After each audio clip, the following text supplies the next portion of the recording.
Okay, so welcome to today's garden class. It's basically how to plant. Better planting, better roots, faster growth, filling in, especially younger landscapes. That's a class. And there is a technique. And if you search this stuff online, you will be bamboozled with too much advice. None of it's good.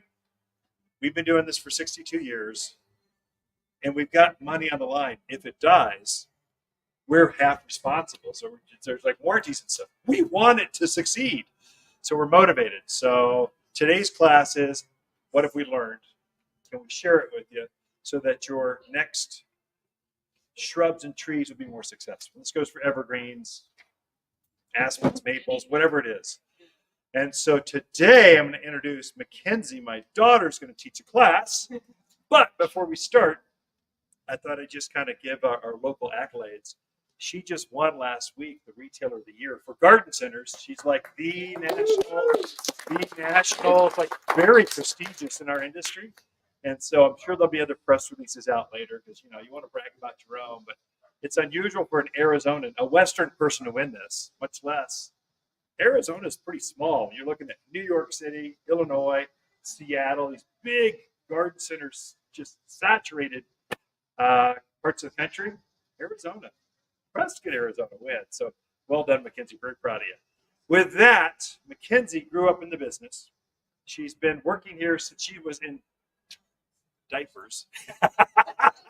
And so she's learned a thing or two, and now she got her college education, she got her master's, she got all these different sheepskins, and then came home and went, I think I like retail. So I'm really proud as a dad to go, gosh, she's a natural retailer.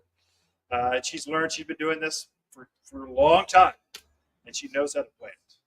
And she just bought her first house, and now she's really planting. So it's kind of fun to watch that whole thing happen. So with that, give it up for Mackenzie Lane. She's going to teach the class on how to plant. Thank you. All right, so a couple of things before I really get into it. I mean, planting here is just, there's two ways to do it, a right way and a wrong way. All right, that's it. So there's one way to do it. So in this, it will go for everything you can plant in your yard. What I'm telling you right now will work for anything. So it can middle seed trees, that'll be some of it, but this can be planted anywhere you want. So before I go into that, there'll be a couple handouts that I'll pass. Our planting guide I can pass out. That's in person. It's about a cashier stand. Tells you how to plant, how much things to water, and all that stuff. So that will be down there. The other stuff we'll send it in an email. Ken's get me a handout. You'll sign up with your emails, and we'll send that out to you usually by the end of the day because we're leaving tomorrow to go to Chicago for another convention work thing. So you'll get that by the end of the day.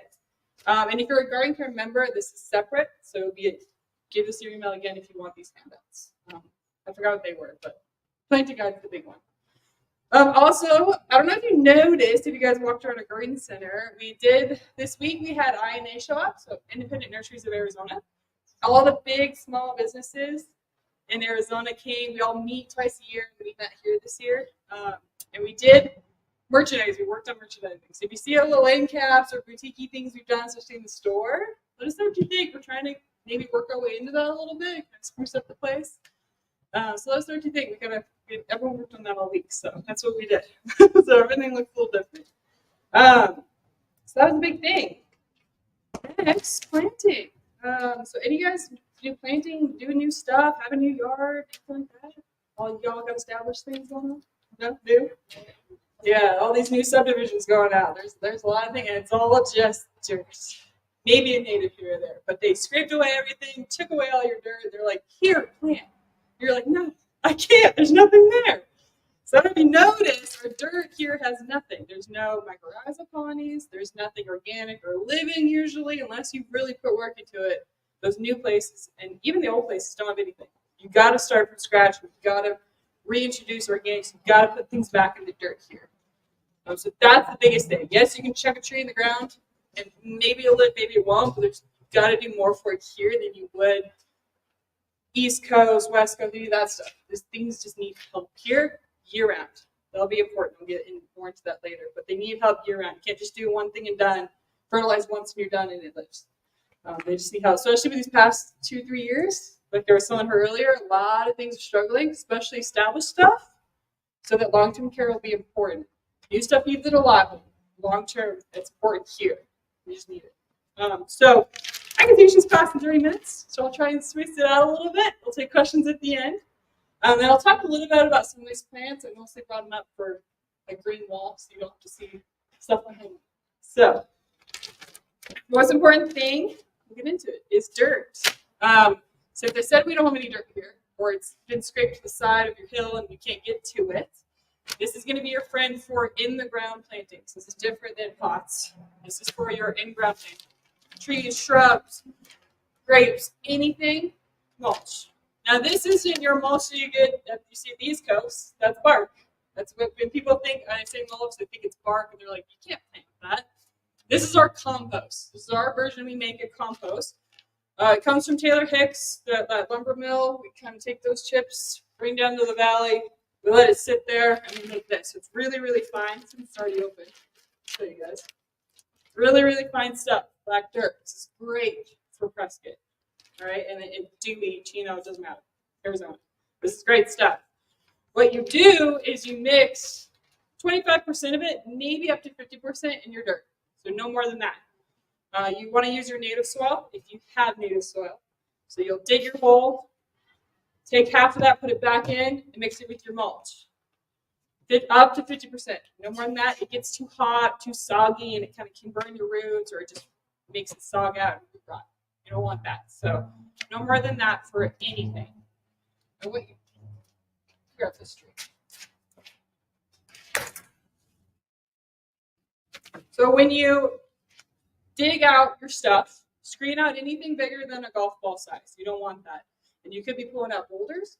You could be pulling out just huge chunks of rock. You may not even have dirt. I'll talk about what you can do to fill in with that if you don't have dirt. But screen out any of that stuff to the side. Mix your dirt and your mulch together. Backfill your hole a little bit. And then you put your plant in and you top fill. All right, so you backfill it first. You don't want to plant this guy just straight into that hole you dug and then top it off, because roots need help. They also need support. See if I can get him out of here. I get dirty here, don't worry about it. It's what we do. This might be a good thing to show you. Okay, so when you want to stick it in the hole, when you have it already, hole should be twice as wide as the pot that you chose it, whether it's a 5-gallon, a 3-gallon, twice as wide as the gallon, right? So big vase V colander shape. You dig, the depth is the same depth as the pot, twice as wide. That's what you want here. You don't want to go too big. If you go too big, plants freak out. Like, you put me in a big home, I've been in this for a year, what are you doing to me? And then they panic themselves and they stress, especially when you plant in the summer and stuff like that. So you're twice as wide, same depth. The other thing is why we do that is plants don't go down here. They don't have a taproot that goes down. That's myth of Prescott, Arizona. They don't have taproot. What they do is they go this way and then this way. They go sideways. So it's like a hockey stick. They go sideways. That's all they want to do. And that's anything. I don't care what it is. There's no taproot. They go sideways. So when you try and, I don't know if anyone's ever tried to dig out natives. They want to transplant them and move them. The reason they don't do well here is because the natives have roots that run like 100 feet that way. So when you dig it up, you're cutting off most of its root structure. You move it, it doesn't like it. So if you're going to ever transplant a native, take a small one, because maybe its roots go up this far and you can dig it out, kind of thing. So a lot of people do manzanitas and they never live. I'm like, yeah, because you're cutting off 90% of its root structure. Stuff like that. So twice the width, same depth. When you plant it off, I see people make a mistake. They don't break up that root ball. They just kind of take it and they go, well, done. I'm happy. No, you've got to. And Tim says don't be aggressive. I say be aggressive for a little bit. But that's a really nice root ball. It's all nice and white. You want to look for white that aren't too matte. They aren't too root bound. Some of the plants, you'll see they circle themselves with roots, and they'll keep doing like this. They're a year or two old in their pot, been at the nursery forever, or the garden center, and they'll start wrapping. Once they kind of start doing that, they never want to stop doing that. They'll continue to wrap themselves around until they die out. They'll choke themselves out. So this one's a really nice one. He's really well done. Stuff like that. He's not wrapping. He's little nice fine hair roots. And what I'll do is I'll just break up the bottom like that, and I'll do the sides. Now, if you want to take a knife and do it, if you don't want to get dirty or anything, you can take a knife. But I just do this. So you see, I don't know if you can see it, but all those fine hairs are starting to poke out. That makes them want to go sideways, want to go out. If you never do that, they'll be like, well, I was used to a plot. Why do I have to go anywhere? I don't have to do that. I'll just stick where I'm at, and then they don't get a root structure. The snow comes, takes out your tree. Something happens, they stress out, the heat stresses them out. So really break them up and get them going. So that's all it needs, like that. That's what I do. If they have big chunky roots, I might cut that a little bit to try and break them out. But that's all you need to do. And then you plant it. When you plant it, I don't know if you guys can see, so right there, it's where they grafted a tree. A lot of the trees here are grafted. They're grafted under a stronger root structure tree. That makes them do better. They get less fungal, less disease and stuff. So that's where it was grafted right there, that blue dot is. I don't know, can online see that? What is that? It's where they grafted a root base onto a fruit tree kind of thing. Not the evergreens don't usually do that, but any deciduous tree, fruit tree, they all have a graft. That's just it's better for the trees when they have a graft because they're grafted into a better base kind of thing. So some people are worried about grafts, they don't like them. For here, it's better because we pick something that will make them strong. So when you see that, do not bury it. Some people don't like the look of that. They're like, that's weird, you don't like that. If you bury that thing, the crown, it will die instantly. It'll rot out, it'll just die because it breathes from that. If it's used to having air here, don't cover it. Just plant right up to level. Right up. And that goes with anything. Great. If you plant up here and you like bury it, it's gonna die instantly. It doesn't like it, it's not used to that. Plant right at the base, right at the level. Okay, that's for anything. So you want to plant it at soil level or a little bit above. Don't go down. Don't do that. You can create a well if it's like this, and you create a well here. That's fine. Do not well it instantly. That's Phoenix. That's for Phoenix people. They never cool off. Say 100. You're 100 for like 120 for 3 or 4 months. Okay? They will evaporate. The water evaporates and it's not.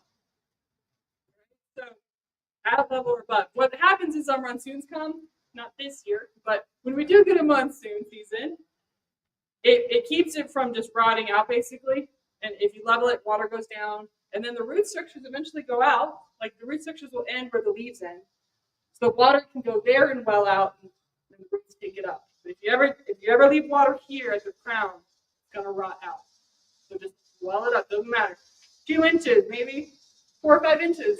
Mound it. I do it for everything. It's worked great for me, especially when I do stuff in my yard in the summer. That's helped it a lot. Okay. Does that all make sense? Any questions on that? Okay. If I talk too fast, slow me down. Again, I'm working on that. So just tell me, hey, take a breath. Take a breather. Looks like Ken's got the handout here. If you guys want to you put your emails and stuff. 2 handouts.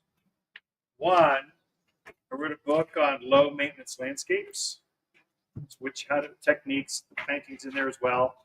And then I thought one would be interesting too is javelina or bad right now. The javelina resistant plant list. So those 2 things will be to you probably right after lunch. And then this is what she's going over today. Yeah. I'll just hand that up to you. On the front cover there, it shows what we just talked about for planting. It's a little bit about what you're looking like. So. Excuse me. Okay. Dirt. We did dirt. The important thing is this.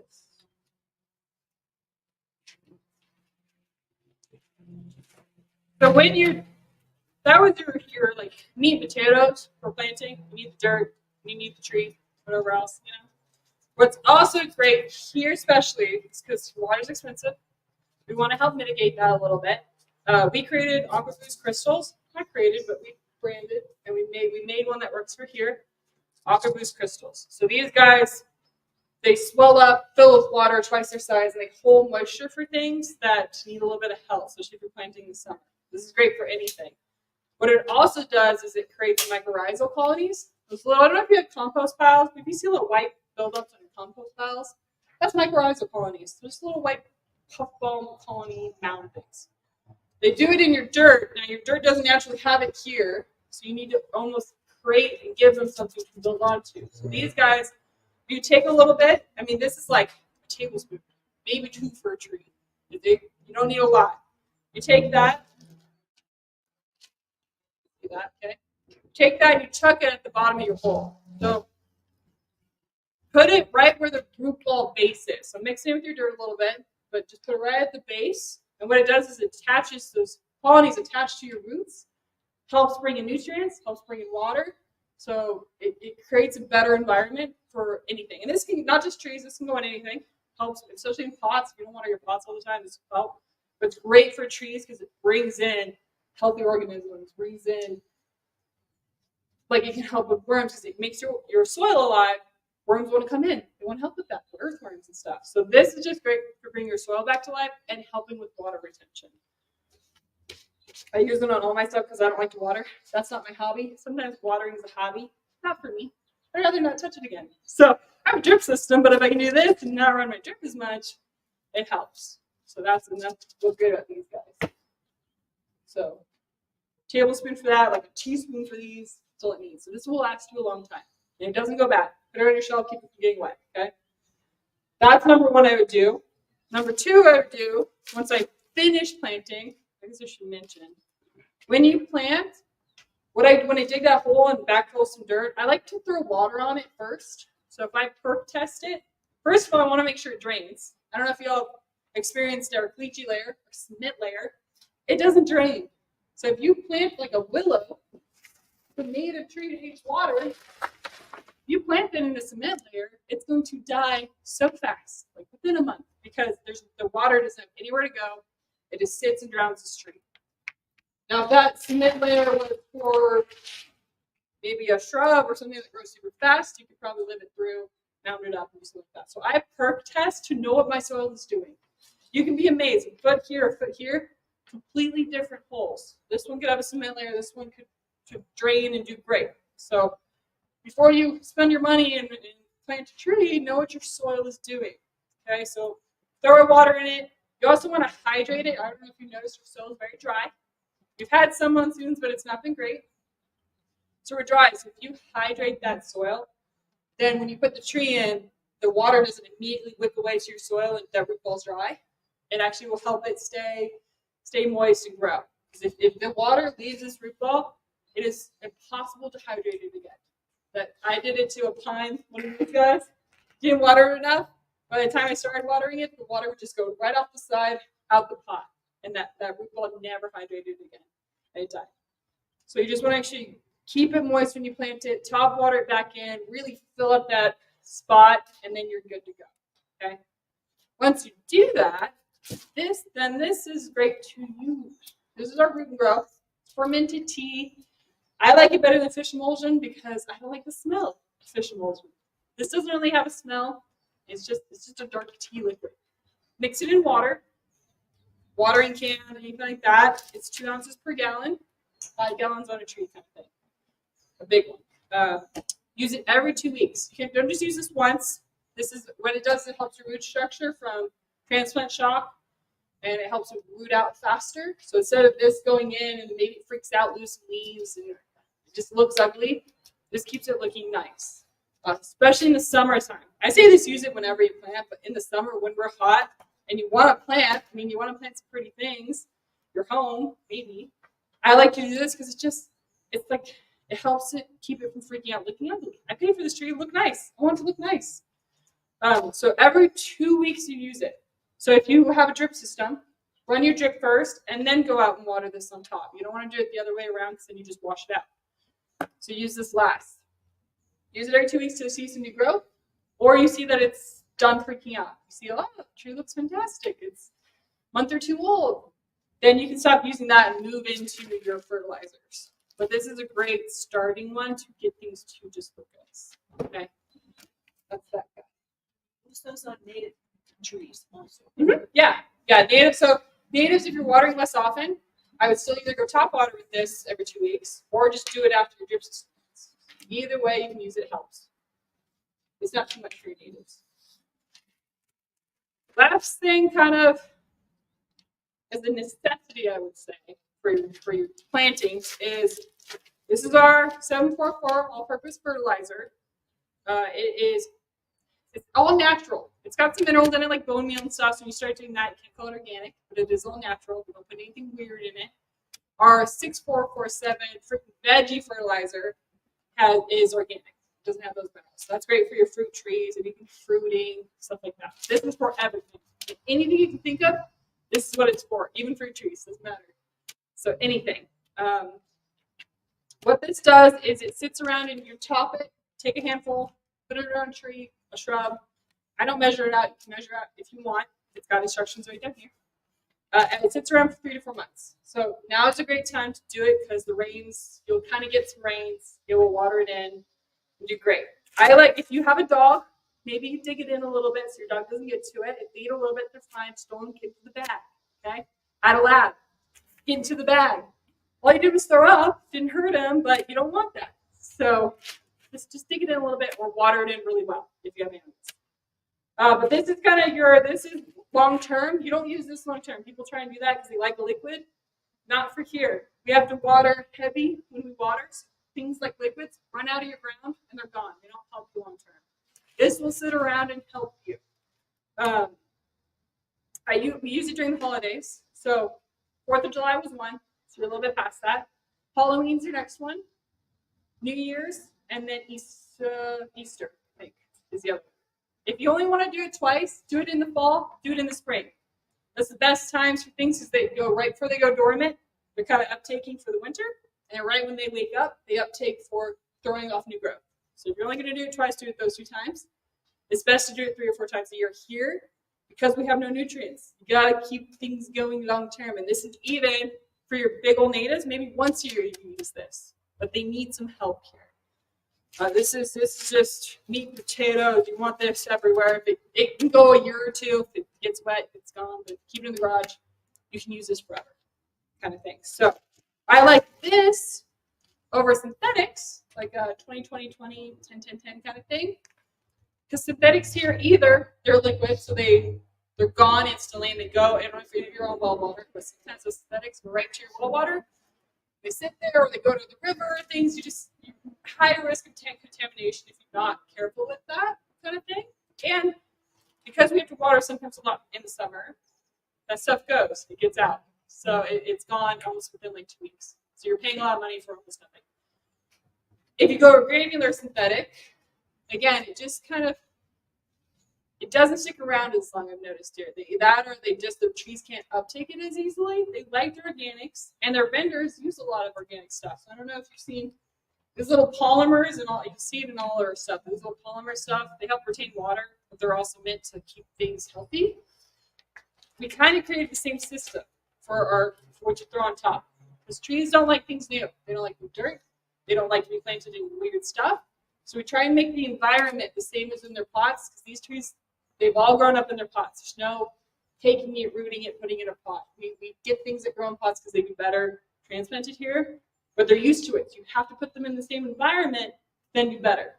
Okay? You can't just stick them in the ground in an arid environment or dry environment. They're happy.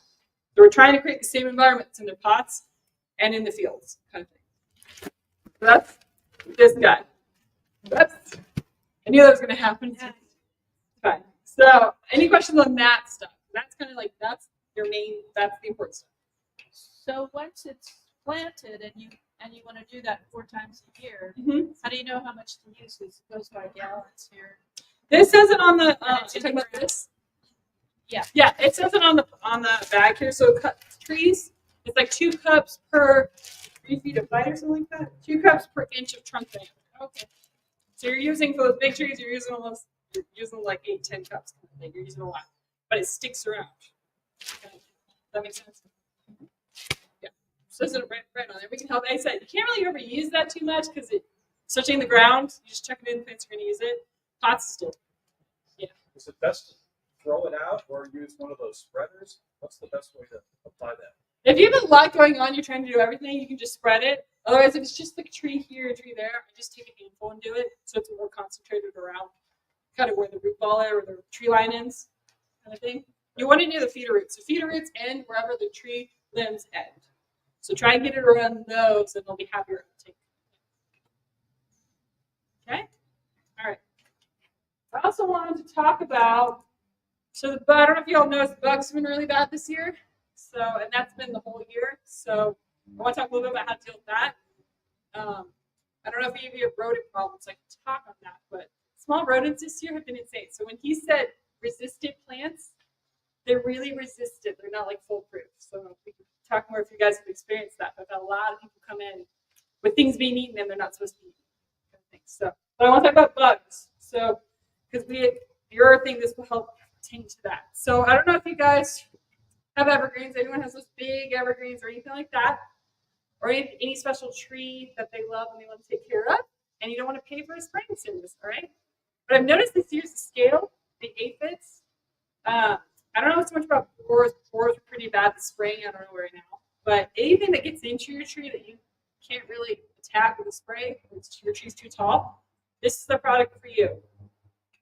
Tree and shrub drench. It's a systemic. You don't have to spray it. Mix it in water. Pour it at the base of your tree. This kind of goes against what I just said, that you pour it right on the trunk. It goes up through that canopy in there. So get it on that trunk as best you can. If you can't get in there, just pour it around the base. But this goes right up on your trunk. For your big trees, it's a whole thing. So it's an ounce per inch of trunk diameter. An ounce per inch for this guy. It's 32 ounces. What it does is it goes up through the layer. So anything that eats on that tree, anything that sucks the life from that tree, it kills instantly, working from the inside out. So the scale were bad this year on the evergreens. It made them yellow, made them sap, made them gross. I almost lost all my trees through the sun. I saved my trees, okay? Because I didn't get to it fast enough. But the scale sucks the life out of your needle. This gets into it, kills the bug. Basically stops with eating. It like almost starves it to death, kind of thing. Works best on evergreens. Can work great for your deciduous trees. Fruit trees, it works for those borers. If you have those big sapping holes in your fruit trees where you just see sap, this guy helps with that. You just have to do it so many days before or after the blooming. So it's a little bit more, not tricky, but you just have to look at it more with your fruit trees. It's still safe for it just to do so many days before harvest, kind of thing.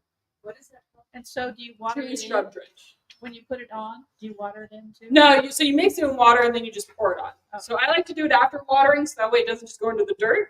It doesn't hydrate the dirt, but it hydrates the tree, kind of thing. So it's once your application, works for the whole year. And what's nice about this one over others is it gets new growth. Some of that stuff just stops at the old growth, and when you get the new growth, it doesn't do anything. This gets the new growth, which is more susceptible to anything because bugs want new growth. It's nicer, sweeter, and all that stuff. Can it be a preventative? Yeah, it can help. Yeah, so that's what, because it works the whole year, anything that gets on the tree then will help prevent against that. So I'm not saying it's going to be foolproof, but it will help, definitely. So if you live in a field or a mountain thing of pines and stuff like that, you don't have to do the whole forest. Just do the ones closest to your house, the ones you see, the ones you want to keep healthy. You can do that. And then everything else you can kind of figure out. What's that called? Tree and shrub drench. Real easy. It's the only one I have for this, so it's everywhere. I try and sell it to everyone because for those natives that need a little help that you just want to leave on their own, if you do that once a year, you can kind of leave them on their own. Fine. Kind of thing. So that's the big one. Your other stuff is this stuff, your aphids, spider mites really bad right now. That's webbing, if you see that webbing on anything. It's kind of all aggressive right now. The humidity up, everything's alive and growing, it doesn't matter. So these are your two products. Sayonara, if you want to spray it, touch your toes, and you want to think about, this is great. It is organic, it's a synthetic of chrysanthemums, so it's not like harshest thing out there, but it does the job. We use it kind of here to help keep track of our stuff. We're having aphids like no other right now. The other one is indoor-outdoor. It's a little more intense, a little stronger for that stuff that doesn't want to die. This would be it, but it doesn't kill you. We're not all about killing you here. We're about killing other things. So we try and find safe products to do the job. So that's this guy. What I like to do is, because I don't like to have to think about measuring out and figuring out all the math, that's not me. I don't want to do that. I do this guy. And what I do is you just pour them straight into here. You pour the product. You don't have to mix or anything. Pour right in here. The top is how many tablespoons? Usually I set it to 2. Everything is about 2 tablespoons per gallon kind of thing. I set it to 2, and then you just spray. And what it does is it mixes to the top. It doesn't mix in the bottle. It mixes here. So you can take the product, pour it right back in here, and you're good to go. So that's why I like that. And this is long term. If you keep this clean, it will last a lifetime. Just keep it cleaned out. So one price point payment, you're done. So I like doing it because I don't want to think. Those are really all your insecticides. We only do so many. Yeah. What about how effective is neem oil or diatomaceous earth? For what? Just anything? All the bugs? Squash bugs. Yeah. So neem oil or diatomaceous earth, how effective is it? So neem oil I found this year isn't super effective. So some years it's great. Our triple action has neem in it. It works if you're organics, your veggies, your things like that. For this year, because there's so many bugs so fast, it's not doing the job. So if you do it with diatomaceous earth, which is that powder you throw down when things walk on it, cuts them up, basically just destroys them, that could probably be great together. Diatomaceous earth, you have to find the ones that aren't dissolved by water. So some of them you put water on, it makes it work better and stuff. Some it just gets rid of the diatomaceous earth. Just find the one that doesn't disappear in water. I think that's ours down there. Those can work together. Spinosad Plus, what I have down there, I find is the best thing for this year. It's organic. It kills everything from a hardback beetle to a worm. Kills obviously some things only kill worms. They only kill soft-bodied insects like aphids. Some things only kill the hard-bodied, like scales and beetles and things that get on that. Spinosad Plus does everything. So I love it because it just does every little insect. So squash beetles, squash bugs, those caterpillars, does everything. So you just have to find the right product for you. Just know your bugs. Stuff like that. Those are insects. One thing I do want to mention with it being monsoon season. Any more questions on insects? Things like that? I had a question. Blight on tomatoes. Yeah. Okay. Blight on tomatoes. I don't know if anyone's ever grown tomatoes. I'm sure they have. It is a struggle here because they're just so finicky. So 2 things. We'll talk about this. This would be a good one for that. You could also do preventative before that is our yield booster. Helps with that. Kind of gives things more calcium, kind of makes them stronger against blight. But they're really susceptible to that here, and this would be your product. So this is a fungicide 5. Helps with anything that's fungal or bacterial based. So I don't know if you've noticed black spot on roses, powdery mildew, that's your 2 normal stuff. Blight, which is kind of blackened ends on things, that's mostly fruit trees. What's different in tomatoes? You throw this down, it's organic, so you can go on anything and everything. You mix it in water, you can use it as systemic, so put it in your base, or you can spray the plant down, either way. I like systemic because that's where the fungus is happening. Your roots are staying too wet usually. They're sitting in water just rotting. Then it creates a fungal. So that's why I like treating the problem and then spraying 5 extra. And this is a teaspoon per gallon. You have a lot of it. So with the monsoons happening, people are still keeping their water up, which they almost need to, but things are staying wet longer. So they're getting all that black spot. So that's more than a preventative. It actually Treats once you have it, it gets rid of it. Yeah, so it's not gonna get if you have black spot, it's not gonna get rid of black spot already, but it'll keep it from spreading everywhere else. Powdery mildew won't get rid of what's there, but it'll stop it from spreading, and you'll just cut out the other stuff, kind of thing. So yeah, goes both ways. One thing I just want to say really quick, I didn't say with the trees. Most people don't watch the spots they're planting before they go and get a tree. They want this tree and they'll put it wherever they can find it.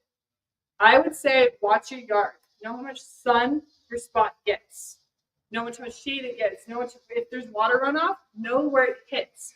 Most people try and put a tree in the wrong spot and then it will always fail. They put 2-3 trees in there. I'm like, well, stop planting that tree and let's figure out what's going on in that spot. So if you're too shaded, too sunny, if you're in a smaller area and you need more of a smaller tree, watch if it's right next to pavers. Some trees, they'll put trees right next to pavers and they'll uproot them instantly. That was the wrong tree for you. Let's get you a different tree. So know your area before you just want a tree. I can tell you what tree will work best for your spot. Just know your spot. So if you have a tree you like, I can tell you if it worked there or not. But if just give me what your area, I can help you better like that. Not all of us can. So So I just want to really point that out. Most people don't watch enough. So, okay. I do want to mention 2 things. Question?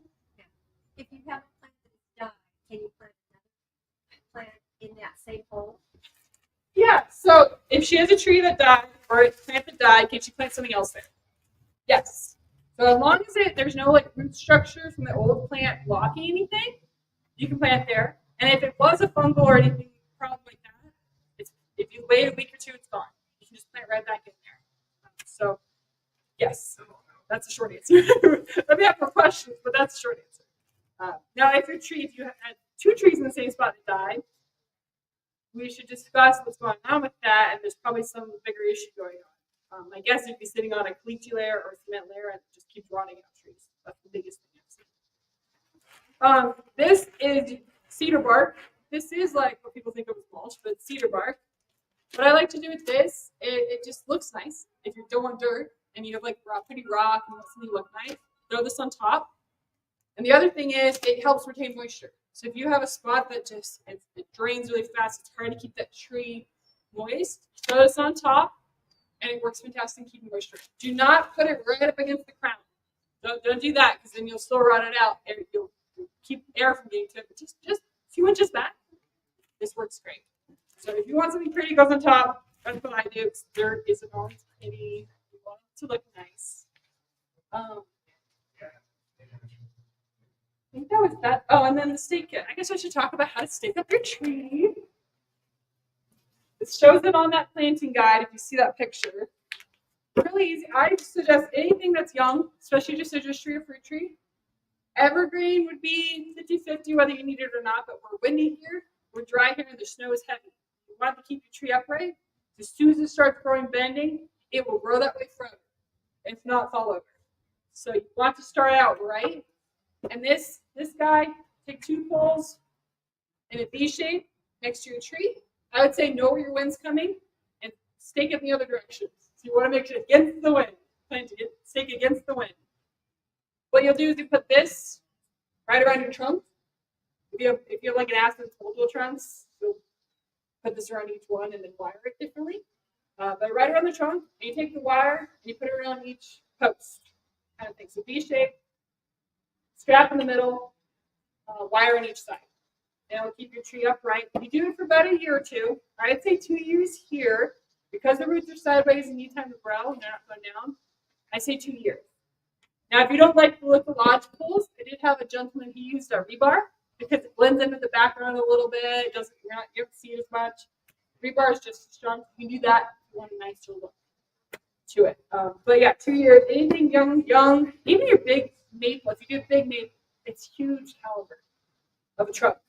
It still has not enough root structure to support that big tree from falling over. So if you don't do this and we have a heavy snow, your tree will just fall over. And I could probably restake it, get it going, but as soon as they're taught to do this, they're not going to want to go straight. Don't remove these too early.